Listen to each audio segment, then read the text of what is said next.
Hey guys, welcome back to another episode of the Music Den. I'm your host, Armando Venditti. Hoping you guys are having a good day and above all else that you're indeed looking after yourselves and one another. Today, ladies and gentlemen, welcome back to the channel, Mr. Jim Bricker. How are you, Jim? I'm doing well, Armando. Thanks for having me back with you. Thanks for coming back. Ladies and gentlemen, we are back with another episode of Live Album Spotlight. This is a good one.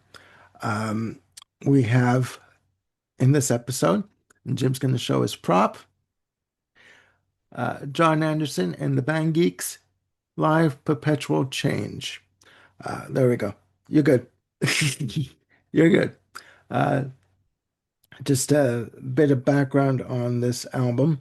Double live album released on March 14th, 2025 through Frontiers Records.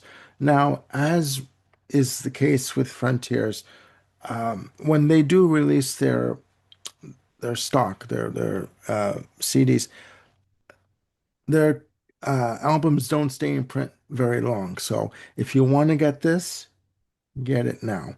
As I said, it is a double CD. We have I have I'm not sure if Jim has it. I have the deluxe version that comes along with the DVD of the concert. Yep, Uh, me too. good to know. The album was produced by Richie Castellano. Richie Castellano, who plays bass with John Anderson, who has also been a member of Blue Oyster Cult for the past 20 some odd years. One of the few mainstay of the bands at this point in time. The music for the album was recorded on May 12th and May 13th in St. Charles and Des Plaines, Illinois. There are 10 tracks spread across two CDs. This is an amazing show, and Jim showed you the front cover. I will attempt to show you the Digipack format. If you can see it, There we go. Yep. there you go. I've said it before. This is the way to do a Digipack. You put the CDs in the separate trays, and you don't have to worry about ripping your fingers apart, pulling out the CDs in the paper sleeve envelopes. This is basically for any Yes fan a dream come true. Okay. I'll go a step further than that. I would say it's a Yes fan's wet dream for crying out loud, given the set list Okay. on here. Okay. Uh, you heard that from Jim. I didn't say it. Okay. Jim said wet dream. I Okay. did, and I'll stand by that. Given the set list on this sucker, it's Y- amazing. yes, we're going to go through that. But first of all, I want to go through who's in the band. And as I get my notes ready here, we have Richie Castellano on bass and vocals, Andy Ascolesi on vocals, drums, and percussion. We have Andy Graziano on vocals, guitars. We have also Robert Kipp on keyboards, guitars, percussion, and Christopher Clark on keyboards and vocals. And we also have Rob Schmall, I believe you say that name, on additional guitars and background vocals on And You and I, etc. So my well, I'll give my personal take after. What is your personal take on this album and this concert overall? Because Well, my personal take, as I said, it's a bit of a wet dream for Yes fans, and I might this be a good time just to go into the set list? Do you want me to run through that so people yeah, get an yeah, idea of what we're talking about here? yeah. And Okay, so ladies and gentlemen, sorry, before not to cut you off, we're talking 10 songs yep, across two CDs, but 10 songs done in their entirety plus. So just to give you a heads up absolutely. there, there are no shortcuts here. No, and there's even a few extensions if you like. There you Um, go. with so of the except for two of the 10 tunes, the entirety of this album is made up of the classic trio of albums from 71 and 72. The Yes album, Fragile, Close to the Edge. Um, the show and the album, I mean, I'll just go through the running order. Yours is no disgrace. Perpetual change. Close to the edge. Heart of the sunrise. You know, by that time you're like grabbing your heart saying, I can't believe this, level of tunes coming out from this band. And And then they go into Starship Trooper, Awaken, and You and I. Um, I've seen All Good People. Um, and then the final two tracks of the show and the album are Gates of Delirium, all 22 and a half minutes of it, and then Roundabout. Um, Again, I'd stand by my assertion that this album is like, the wet dream of any Yes fan, just because it captures, it kind of ticks all the boxes for all the epics. I mean, you could kind of quibble here and there and say, oh, I wish it would have had, Siberian Catru or South Side of the Sky or something like that. But really, with this set list, it's a barn burner. it's pretty Um, jam-packed yeah, full of yeah, classics. Yeah. Yeah. absolutely. The concert performance is great. Um, some of the graphics are a tiny bit cheesy, but that's just that's picking at nits. Because the performance here is just out out freaking standing. I mean, the band is completely on point. Um, the bass and guitar especially, it's just a wonder to see them perform these tunes. Richie on bass, sometimes he gets a little bit showy at times, sometimes, but that's just, my personal, opinion. Too much of the Well, I of just the think of the rock star poser thing, maybe. I just think he's I know what you're saying, but I tend to think he's just having fun. I Oh, mean, this, yeah, if you're a musician of this caliber, playing this stuff has got to be fun. And yeah, yeah. And the one yeah, thing I'll say about the band geeks, I'll be quiet here, after that, is my understanding they're just, a bunch of buds, from somewhere around the East Coast, and they had recorded some YouTube videos of them doing covers of like, Yes Songs, Genesis. I think they did like the Duke Suite as the band Geeks. I may be mistaken on that. But okay. yeah, I believe that John Anderson discovered these guys through the YouTube videos, which, if that's true, then that had to be pinch me moments for all these guys to just kind of go in and horse around playing this music that they love, and for John Anderson to say, "Would you come get together and we'll do a tour?" You know? Well, I did find out, sorry, that Richie Castellano and Andy Ascolesi um, have recorded together for one of Richie Castellano's albums. Okay. And you can get that on Discogs. I'll, I'll put the graphic up for that. So yeah, no, they've had a history together. I will say that watching, first of all, when you see Richie Castellano there with that lime green Rickenbacker bass, I mean, it is again Oh, the Rickenbacker bass just has a very distinct sound when you yep. play it. Like when you hear it, you know it's a Rickenbacker bass. And I'm like he switches between, ladies and gentlemen, between a lime green and a yellow Rickenbacker bass throughout the show. But when I hear them play, when I see them play, they are just locked into one another. They are so locked in, all of them, Absolutely. all of them. They are just in sync. They're in the pocket and they just go for it.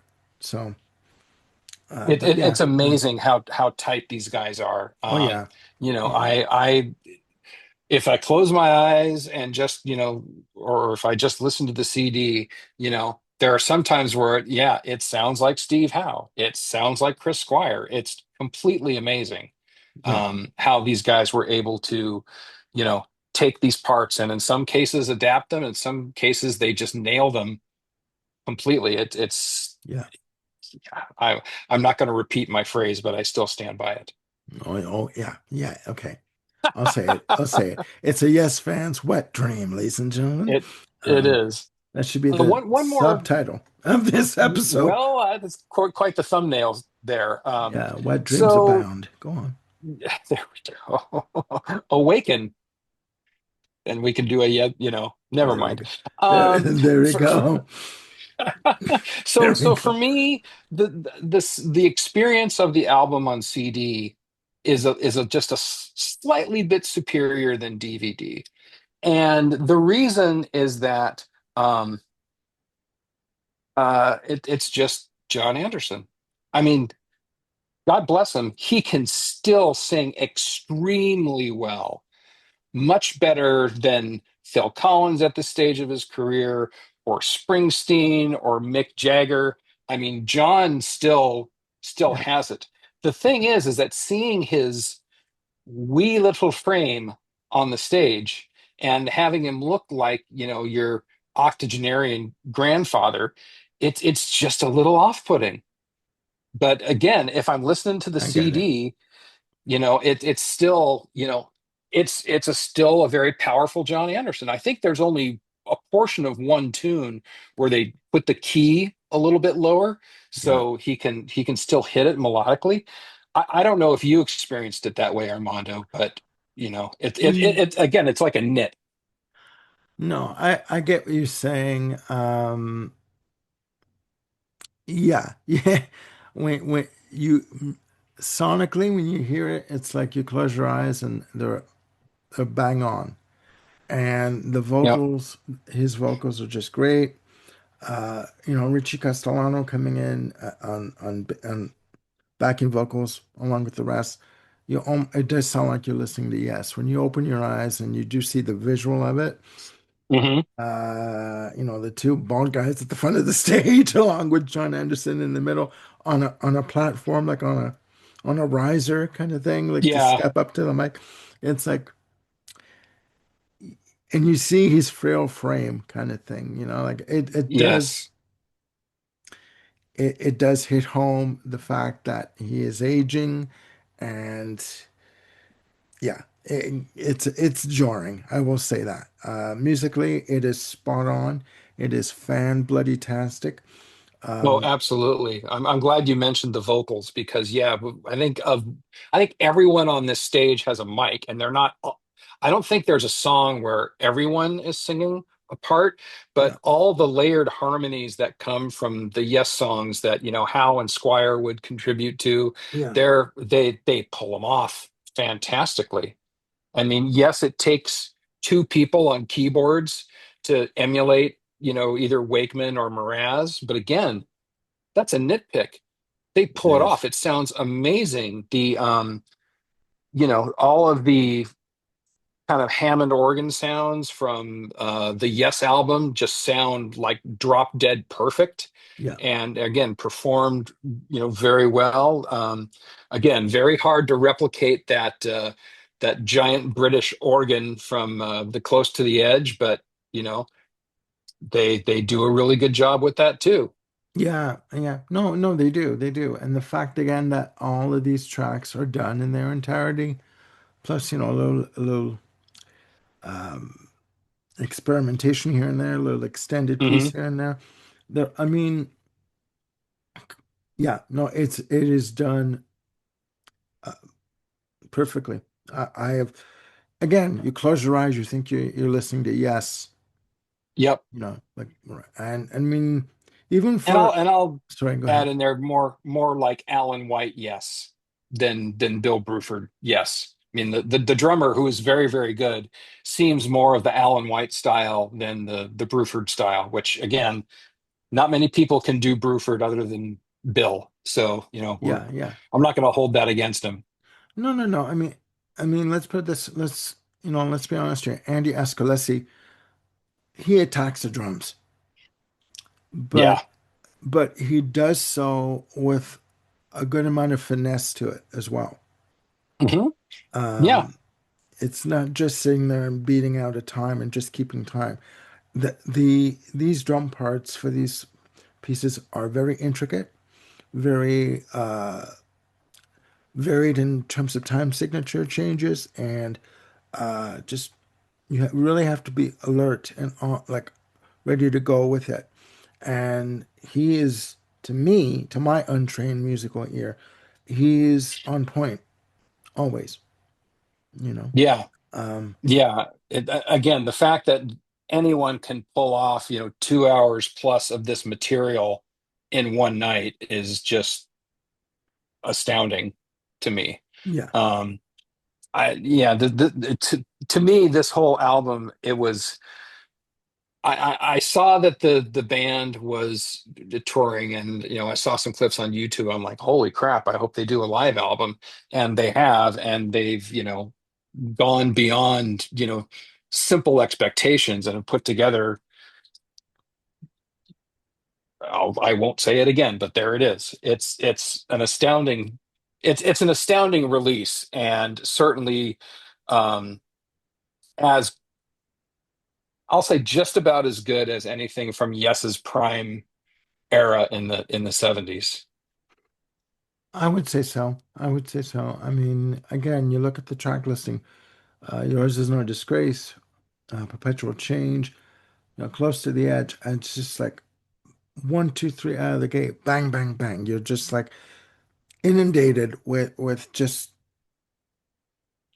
like um, three good cannon shots right from the Yes catalog right there. Yeah, Hard the Sunrise. That is a very difficult song to play live, and they're locked into one another.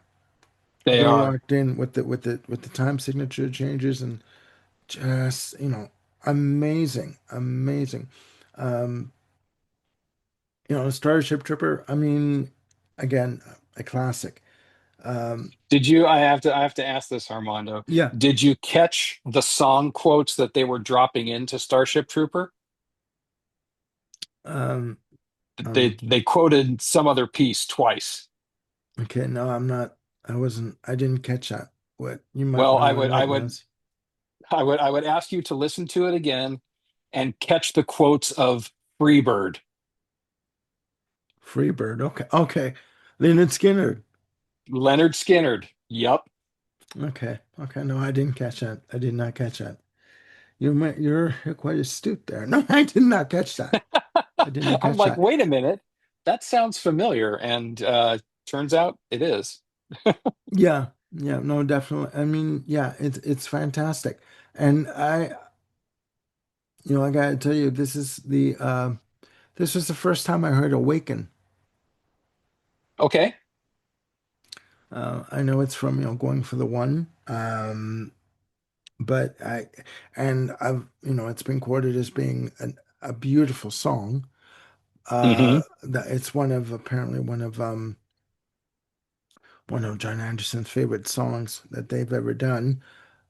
It's the first time I ever heard it live, and I was just shocked by that. That it was the first time I actually heard it live. So yeah, no, Hmm. it's great. It's great. It's what what if anything, what was the highlight for you of the show? Were there any highlights or in particular, or did you like it all? I did like it all. I mean, it's hard. I think my favorite thing about this whole thing is just the set list. Again, I keep coming back to the wet dream thing, and that's Yeah, exactly what this is. I mean, if Anderson, Bruford, Wakeman, and Howe had done this kind of a set list, it would have been, it would have taken what they did for that evening of Yes Music Plus and just, eliminated the plus. But yeah, it would have just been equally just freaking outstanding. yeah. It's hard to pick out Okay, a single highlight of this because just contextually, it's a fantastic. yeah. No, no. Quite honestly, I prefer this to an evening of Yes Music Plus. Mhm. I I think prefer. I think overall, I agree with you. I mean, obviously, there's things like the solo sections that are in the Anderson, Bruford, Wakeman, and Howe show. Steve's section, Rick's section, and Bill's section are just astounding to see them just go off and play. But as Mhm. far as like the band and the pieces of music attached to them, I gotta say I kind of prefer this too. And that might be a little bit heretical, but I'm telling you, dudes and dudettes, experience this. I mean, listen Yeah, to it. The proof is will be in your ears. It's if tickets were not $100 plus in my area, I would have gone to see them, back in like April of 2025. yeah, Tickets were just a little bit too pricey for me. yeah. No, yeah, I would agree. These days, it's too expensive to go to concerts, unfortunately. I think that in terms of the song selection, uh, people would say, oh, 10 songs. But I mean, again, it's 10 songs spread across two CDs. Um, I think they've chosen a good selection from this time frame, from like you said, 70 to, you know, 74 with Gates of Delirium from Relay. Hmm. But I think they've chosen a good selection of songs from that time frame, and Hmm. they pulled it off. They pulled it off. Absolutely. I mean, and again, there you can't really knock the fact that there's only 10 songs on here. The shortest is, you know, 6 minutes, 48 seconds. The longest is 22:37, and it's hitting all points, in between. Awaken Hmm. is like 16 minutes. Heart of the Sunrise is almost 12. Close to the Hmm. Edge is 18 plus. So again, as you pointed out, Armando, you're getting the full tunes. It's not some like power medley that Yeah, they're going through. It's yours is no disgrace, dang it, and then Perpetual Change. I mean, and it's like one yeah, prog rock body blow after another. yeah, yeah. And you could see the fans like getting into it. The one thing I wasn't used to was the band would play. They'd finish and the audience would be clapping, they'd be into it, but the audience level was so low in terms of the response that you could barely, not that you couldn't hear it, but I'm used to like immediate audience response, right? To Hmm. people playing live, and you really didn't hear that in this. But I mean, it's fine. I mean, it's good. It's good, and they're smaller theaters, ladies and gentlemen. Yes. It's not like a stadium type of or an arena. There's small theaters you Hmm. know where you see plays and things like that. So it's much more of an intimate setting, you know. Absolutely. And And I think there's probably a level from the audience where they may not have really known what to expect unless they had done their internet trolling of internet, set lists from, a couple of nights previous or whatnot. So there's yeah, probably this just shock of, oh my God, they're actually doing it with this level of, I don't want to like yell and clap and whatever to kind of ruin the vibe. I mean, a yeah, lot of these things, I mean, they're not quite classical music, but it's one of those things where you want to wait until the last note is played before react. disrupt the vibe in the room. Yeah, no, I get that 100%. And just from my experience, I heard of this album when we did our episode of Now Hear This. And when I listened to it, I thought, no, I got to get this. I got to get this album. And I was able to get it for the bargain basement price of like 27.99 for three discs There you go. for Yeah. the deluxe version. And you can still get that on Amazon.ca and you get on Amazon.com or Discogs or eBay, wherever you get or even go into a record store. Do it the old-fashioned way. Go into a record Ooh, store, get it, get, how dare I kind of thing, right? But how yeah, dare you, sir? You can even go exactly. before record store day and get it. Exactly, exactly. Go into your local music emporium and just buy the old-fashioned way. Actually, talk to someone Demand and it. look for it. It is good. It is good. I mean, Yeah. not to be redundant, but it is. This album is indeed a Yes fan's wet dream, and I do mean that in capital letters because if you want If you want a night of yes classics done properly, this is for you. This Yep, album is indeed for you. And yeah, I mean, again, the fact that it's released through Frontiers Records, I said before, Frontiers has a history of having their product out for a limited time. So if you want to get this for a good price, uh, get it now. Pause this video and go order it, or go, leave the video and go buy it and come back and let us know in the comments what you think of the album. Like yeah. it's It that is the good. biggest, to quote a commercial that's out here in the US, it's the biggest no-brainer in the history of mankind. Yeah, It just is. it is. It is. And people are gonna say, it's not the real yes. It's not worth it. You know what? No, it's not the real yes, but you know what? It is bloody worth it. It is. Absolutely. Yeah. Yeah. I'm running out of superlatives. Well, no, I think we've explained it properly. I think it's great. And if you are lucky to be able to see John Anderson and the band Geeks live in concert, um, you know what? Take the opportunity, and you know what? Sit back and enjoy. And if not, then get the next best thing. Get this album. Get the deluxe version where you get the DVD to go with it, Yep, and you are off and running. You know. absolutely. So, so there you have it, ladies and gentlemen. Live album spotlight featuring John Anderson and the Band Geeks. Live Perpetual Change. Please check it out. And once you have, please put down the comments down there, down below, what you think of the album and your opinion. Should John Anderson still be touring? Should he still be performing? Some people seem to think that rock music is a young person's game. I'm not even going to go there one way or another. I'm just saying, once you listen to this, you tell us what you really do think of this. Okay? Because I am telling you, you will be pleasantly surprised. All right? So Hmm.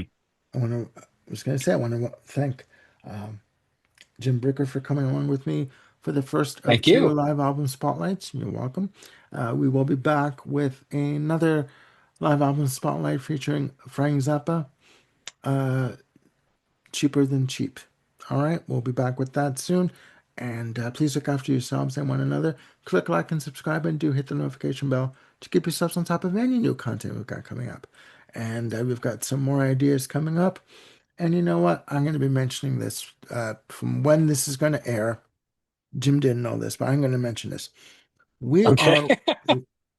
are Jim, Bill, and Ken are working on an idea called Going for the One. And we are going to be featuring for the month of September our favorite 30 debut albums, an album a day. So please stay tuned for that. I'm going to be hosting because, it's what I do from time to time. And Jim, Bill, and Ken will be giving you their list of their top 30 albums. They're each going to take 10 albums each, and we're going to rotate it. So it's going to be fun. It's going to be fun. We're going to be filming soon. This is going to be airing for the month of September. So please stay tuned for that. That is going to be an ass burner of a series, believe me. I do So have one small caveat to put into that. please do. One of the ones I've chosen is not a favorite. It's not even a top, but it definitely demands discussion. I think I know the one you're talking about. I think I do, but we won't go there. So please stay tuned for that, ladies and gentlemen. And we have more ideas that we're working on, and we're going to get them to you as soon as we possibly can. Look after yourselves and one another. We'll see you soon with another episode of Live Album Spotlight. Bye for now.